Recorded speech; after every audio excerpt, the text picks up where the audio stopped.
Packet করার জন্য packet তৈরি করা আছে। বাকি সবকিছু আনি আমি বাকি টাকায়। আমার মহাজন আমাকে বাকি দেয়, আমি বিক্রি করে সেই টাকা তাকে পরিশোধ করি। মাঝখান থেকে আমি আমার পেট চালাই। আমার এখানে কারখানাতে আমি, আমার স্ত্রী, আমার সন্তান, ছোট বড় সবাই কাজ করে। এরকম একটা ব্যবসার মধ্যে এমনভাবে তারা আঘাত করলো যে আমি এখন আর সোজা হয়ে দাঁড়াইতে পারতেছি না। আমি সারাদিন ঘরেই থাকি, বাইরে বের হতে পারি না। একটা আশঙ্কা তৈরি হয়েছে এমন যে আমি বের হলেই হয়তো আমার কোনো সমস্যা হবে, আমার কোনো ক্ষতি হবে। এমনকি ৪ দিনের মধ্যে ২ দিন আমার ব্যবসা বন্ধ রাখতে হয়েছে। আমার ব্যবসা করলে আমার পেট চলে, ব্যবসা না করলে আমার পেট চলে না।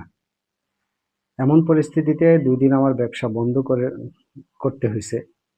আবার ২ দিন যাবৎ চালাচ্ছি, কারণ আমার পেট চলতেছে না সেই কারণে। তো এমন অমানবিক সমাজে আমরা বসবাস করতেছি। দুঃখজনক, খুবই দুঃখজনক, হতাশাজনক। আমি যদি আজ আমার এই ব্যবসা বন্ধ করে দিই, তাহলে আমার ফ্যামিলি কিভাবে চলবে?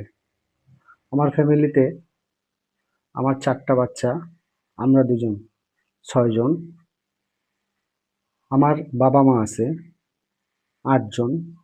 আমার ছোট ভাই আমার ব্যবসার সাথে জড়িত, তার স্ত্রী আছে ১০ জন। এছাড়াও এই এলাকার আরো কিছু ছেলেপেলে আছে, বাহিরের ছেলেপেলে, যারা এখানে কাজকর্ম করে, কম বেশি যাই হোক করে এবং টাকা নেয়। আমার ব্যবসা বন্ধ হলে তাদেরটাও, আমার ফ্যামিলি তো যাবেই, তারা হয়তো অন্য কোথাও অন্য কিছু করবে, কিন্তু আমার এই ১০টা পেট চলবে না। সেইখান থেকে আমি, আমার এই ব্যবসা বন্ধ হয়ে গেলে আমি কি করব? আমি কি চাঁদাবাজি করব? ছিনতাই করব? চুরি করব? কি করব আমি? আর আমার এমন অবস্থা হবেই কেন? আমি কি অন্যায় করেছি? আমার সব ব্যবসার টোটাল জিনিস খোলা। সেদিন মিডিয়া আসছে, সব ভিডিও করে নিয়ে গেছে, কিন্তু প্রকাশ করেনি। প্রকাশ করেনি আশঙ্কা করছি যে ২ জন চাঁদাবাজ এসেছিল, তাদের নাম আমি সেই ভিডিওতে প্রকাশ করেছি, সাক্ষাৎকারে প্রকাশ করেছি।